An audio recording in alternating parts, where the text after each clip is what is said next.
अरे कमी वापर पण अस्सल वापर. MDH काश्मीरी लाल मिरची पावडर. माझ्या मतदारसंघातील अनेक प्रश्न होते. सगळ्यात महत्त्वाचा जो प्रश्न होता म्हणजे नगर ते पुणा इंटरसिटी झाली पाहिजे. त्या इंटरसिटीचा फायदा निश्चित नगर आणि पुण्यातील जे व्यावसायिक लोक आहे, जे नोकरी निमित्ताने नगर किंवा पुणा या ठिकाणी नोकरी करतात, त्यांना त्या ठिकाणी त्याचा फायदा होईल. दुसरा काही संभाजीनगर ते देवगड ते शनी शिंगणापूर आणि शनी शिंगणापूर ते नगर ते गणपती रांजणगाव शिक्रापूर ते पुणा या रेल्वेची मागणी केली आणि त्याबाबत मंजुरी पण देण्यात आलेली आहे. पण तो ज्या पद्धतीने ते कार्यान्वित होणं अपेक्षित आहे, त्याची जी फास्ट प्रोसेस होणे अपेक्षित आहे, DPR वगैरे, त्याची तात्काळ मी मागणी केली आणि लवकरात लवकर तो प्रश्न मार्गी लागला पाहिजे. दुसरा माझा बीड परळी नगर ह्या रेल्वेची बाबत एक चर्चा त्या ठिकाणी झाली. बीड ते नेवासा ते श्रीरामपूर अशा काही रेल्वेंच्या बाबत मागण्या केल्या. आणि दिव्यांग लोकांसाठी सगळ्यात महत्त्वाचं दिव्यांगांसाठी महत्त्वाचं UDID ते पासेसचा मधल्या कालखंडामध्ये बंद झाले. ते पासेस चालू झाले पाहिजेत. कोविडमध्ये बऱ्याच रेल्वे बंद झाले, रेल्वे थांबे बंद झाले, तर सुरू झाल्या पाहिजे. अशा अनेक मागण्या त्या ठिकाणी मी केलेल्या आहेत. दुसरा प्रश्न आहे, काल आम आदमीने एक विधान केलेलं आहे. सध्या वारी सुरू आहे पंढरपूरकडे संतांच्या मागे चालल्या. त्याच्यामध्ये त्यांनी म्हटलंय की रस्त्यांवर ही सगळी गर्दी केली जाते, आम्ही जेव्हा नमाज पढतो त्यावेळेस आमच्यावर ठिकठिकाणी जाते. वारी ही परंपरा आहे आणि त्या वारीवर बोलण्याचा कोणालाही अधिकार नाही. त्यामुळं असे कोणी जर वक्तव्य करीत असेल तर त्या गोष्टीचा मी निषेध करतो. हे महाराष्ट्रातील हे आध्यात्मिक वारसा आहे. वारकरी संप्रदायांचा हा सण उत्सव असतो. त्यामध्ये असंख्य माझ्या महाराष्ट्रातील नव्हे, महाराष्ट्राच्या बाहेरील सुद्धा भोळे भाबडे शेतकरी बांधव माझे भाविक भक्त पंढरीच्या पांडुरंगाच्या भेटीला येत असतात. त्यामुळे त्यांच्यावर बोलण्याचा कोणाला अधिकार नाही. असं कोणी जर बोलत असेल तर मी अखंड वारकऱ्यांच्या वतीने त्यांचा त्या ठिकाणी निषेध करतो.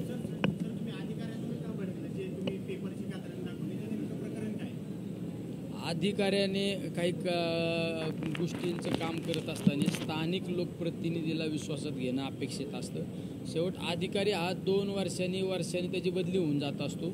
पण स्थानिक लोकप्रतिनिधी म्हणून त्याच्यासमोर तो मतदारसंघ असतो आणि काय बदल अपेक्षित आहे, कशा पद्धतीने केलं पाहिजे, या सगळ्या गोष्टी महत्त्वाच्या असतात.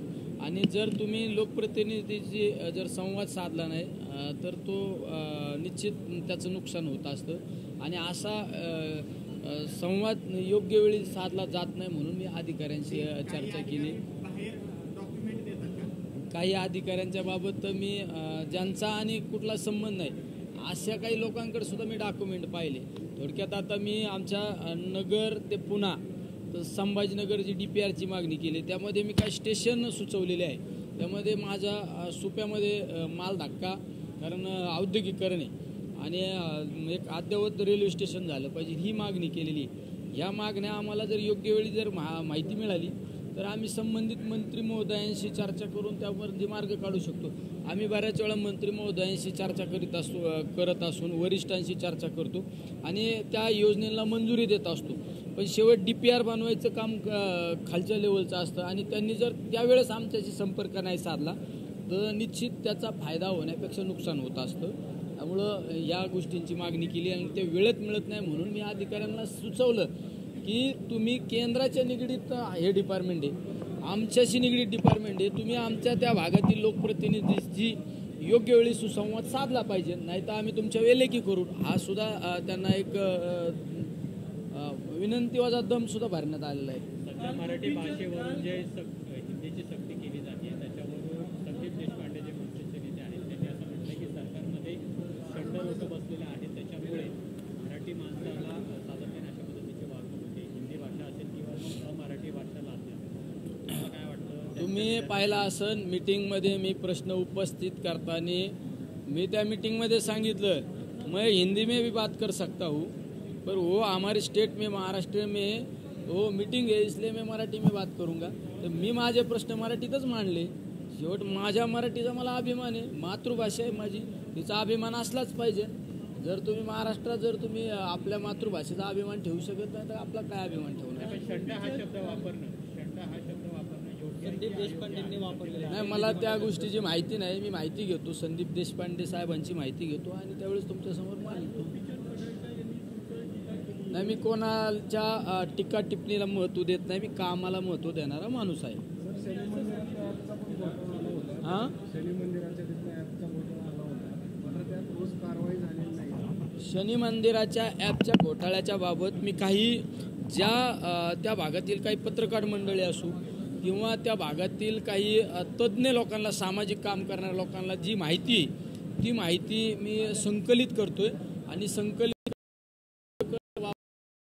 संबंधित लोकांवर कठोरात कठोर कारवाई झाली पाहिजे, गुन्हा दाखल झाला पाहिजे. त्याबाबत मी मागणी करणार आहे आणि मी लक्ष पण घालणार आहोत.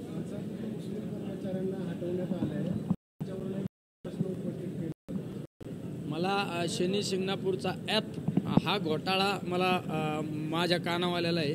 त्यामुळे ते ॲप घोटाळ्याच्या बाबत मी अधिकाधिक लक्ष घालणार आहे. बाकी गोष्टी मला माहीत नाही, मी माहिती पण घेत नाही.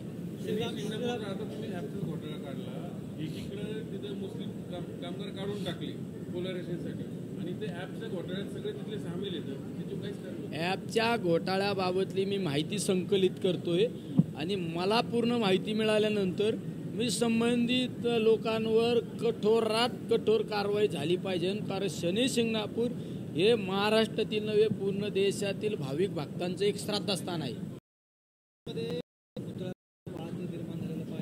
मुख्य चौकापासून दुसरीकडे पुतळा बसवला जातोय. अशा प्रकारचा सकल हिंदू समाजाने मोठा मोर्चा देखील काढलेला पाहायला मिळतोय. राधाकृष्ण विखे पाटलांच्या विरोधात हे सगळे आंदोलन केले जातात. मला पुतळ्यामधील जो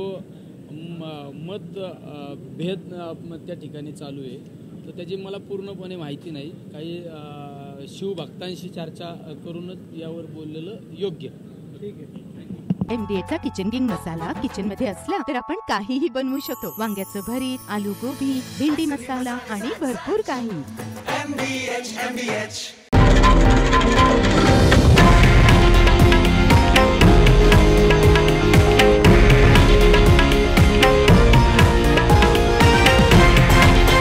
हे आहे देशातील नंबर 1 न्यूज नेटवर्क आणि आपण पाहत आहात TV9 मराठी, एकमेव.